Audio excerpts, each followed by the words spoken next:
Rajesh law centre में आप लोगों का स्वागत है।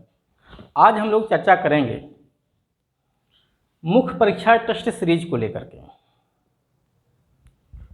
बहुत सारे ऐसे बच्चे हैं जो मुख्य परीक्षा तक तो पहुंच रहे हैं, लेकिन कुछ नंबर से फंस जा रहा है, क्वालिफाई नहीं हो पा रहा, लिखने में दिक्कत आ रही है, आंसर को सॉर्ट करने में दिक्कत आ रही है, आंसर में लिखें क्या ये समझने में दिक्कत आ रही है, आंसर की शुरुआत कैसे करें इसमें समस्या आ रही है, और जो प्रॉब्लम बेस्ड क्वेश्चन होते हैं उसको किस सेट पैटर्न पे लिखा जाए जिससे मैक्सिमम नंबर उसमें गेन किया जा सके। इन सभी टॉपिक को क्लियर करने के लिए मैं मुख्य परीक्षा टेस्ट सीरीज शुरू कर रहा हूँ यूपी एपीओ 2023 के संदर्भ में। ये टेस्ट सीरीज ऑलरेडी चल रही है। जो बच्चे संस्थान के बारे में नहीं जान रहे हैं, मैं उन्हें बता दूं कि ये संस्थान स्थापित हुए भी मात्र 2 साल हुआ है।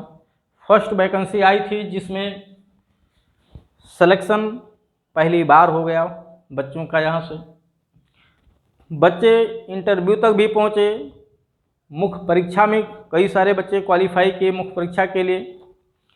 तो इस बार भी ठीक है 113 सीट का ही नोटिफिकेशन क्यों ना हो, मैं कहता हूँ 13 सीट का ही नोटिफिकेशन आयोग क्यों ना दे, लेकिन पूरे दावे के साथ कहता हूँ कि अगर बच्चों ने कदम से कदम मिलाना प्रारंभ कर दिया और जितना मैं कहूँ उतना करने के लिए तैयार हो गए तो हर हालत में उनको अंतिम लक्ष्य तक जरूर पहुँचाऊँगा, यानी फाइनल सिलेक्शन जरूर होगा हर हालत में। फिर होगा, हुआ है, फिर होगा, अगली बार भी होगा, लेकिन कैसे? मेहनत से, लगन से होगा, कहने से नहीं होगा। उसके लिए आपको हर स्टेप पे देखना पड़ेगा कमियां कहाँ हो रही हैं, और अपने लिख के आप अपने ही नहीं चेक कर सकते हैं। अगर अपनी कॉपी आप खुद ही चेक करेंगे तो ये ह्यूमन नेचर के खिलाफ है। आप अपनी कमी को कमी नहीं बताएंगे जब तक बहुत बड़ा फॉल्ट नहीं होगा। इसलिए हमारे यहाँ जो मुख्य परीक्षा का टेस्ट सीरीज चल रहा है, मैं इसमें कॉपी भी चेक करूँगा, और चेक करके जो बच्चे संस्थान में उपस्थित हैं उनकी कॉपी उनके सामने ही चेक होगी, उनको कमियां बताई जाएंगी। जो बच्चे ऑनलाइन जुड़ रहे हैं या जुड़े हुए हैं उनको फ़ोन करके बताया जाएगा या कॉल पे ही उनकी कॉपी चेक की जाएगी, जैसा भी पॉसिबल होगा उनके लिए भी, क्योंकि मैं तो दोनों तरह से कर सकता हूँ, कॉल करके भी चेक कर सकता हूँ या कॉपी पे लिख करके। लेकिन कॉपी में लिखना वहाँ ठीक है जहाँ कमियाँ थोड़ी बहुत हों, लेकिन जहाँ कमियाँ ज़्यादा हों वहाँ कॉपी पे लिख के बता देना ये केवल फॉर्मेलिटी पूरा हो जाएगा। मेरे समझ से ये सही नहीं हो सकता है। वहाँ पे कॉल पे ले करके बच्चे को ही उसकी कमियाँ बताई जाएँ, वो अपने कॉपी में देखे कि देखिए यहाँ पे ये कमी है, यहाँ पे ये कमी है, यहाँ पे ये कमी है, ठीक है। तो हर जगह कमी पता चलेगी, फिर धीरे धीरे उसमें सुधार होगा और एक समय ऐसा आएगा कि आंसर राइटिंग में अच्छे से निखार आ जाएगी। तो आंसर राइटिंग मुख्य परीक्षा के लिए यूपी एपीओ के लिए शुरू हो चुका है, ठीक है। जिन बच्चों को ज्वाइन करना है ऑनलाइन ऑफलाइन, वो दिए गए नंबर पे तुरंत संपर्क करें। इसमें कॉपी भी मैं चेक करूंगा, अगर चेक करवाना चाहते हैं आप। तो नहीं चेक करवाना चाहते हैं तो कोई बात ही नहीं, आपको टेस्ट सीरीज दे दिया जाएगा। साथ ही साथ प्रारंभिक परीक्षा के लिए भी बैच हमारे यहाँ प्रारंभ हो चुके हैं। आने वाले समय में प्रारंभ और भी बैच होंगे, तो आप इस नंबर पे संपर्क कर सकते हैं। हाँ, अभी जो बैच प्रारंभ हो रहे हैं वो प्री मेंस दोनों के हिसाब से चल रहे हैं। जैसे ही नोटिफिकेशन आ जाएगा तो केवल क्रैश कोर्स के लिए अलग से बैच प्रारंभ होगा, नया बैच एपीओ का, वो प्रारंभिक परीक्षा का होगा।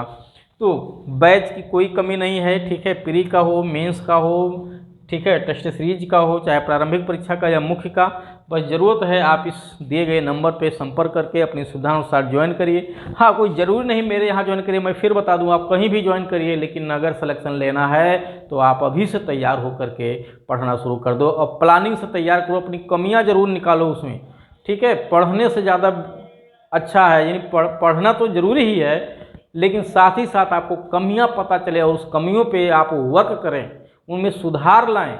अगर वो कमियां लगातार विद्यमान रहती हैं, बनी रहती हैं, उसमें सुधार आप नहीं करते हैं जानने के बावजूद भी, या जान ही नहीं रहे हैं, तो फिर सिलेक्शन होना बहुत मुश्किल है। इसलिए जितना पढ़ें उसमें आप देखें कि आपने पाया कितना, उसमें परफेक्ट हुआ कि नहीं हुआ।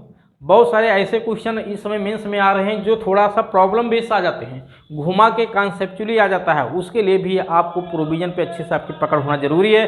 और मैं फिर उन बच्चों को याद दिला दूं जो नई संहिता इस समय आ रही है उसको लेकर किसी भ्रम में हो तो परेशान ना हो, अभी वो संहिता कानून तक नहीं बना हुआ है, तो उसको पढ़ने और देखने की मेरे समझ से कोई ज़रूरत नहीं है। हाँ, अगर आपके पास समय है तो आप देख सकते हैं, लेकिन अभी वो कानून तक नहीं बना है। अभी किस रूप में बनेगा, कितना संशोधन उसमें होगा सदनों में, ठीक है, तो उसको लेके परेशान मत होइए। और इस सिलेबस में वो अभी लागू भी नहीं होगा, लागू होने में अभी उसमें टाइम लगेगा। अभी जो नोटिफिकेशन आना है उसमें पुराने सिलेबस से ही और पुराने एक्ट से ही आपका एग्ज़ाम होना है, तो आप नए एक्ट को लेकर के परेशान होने की बिल्कुल चिंता मत करिए।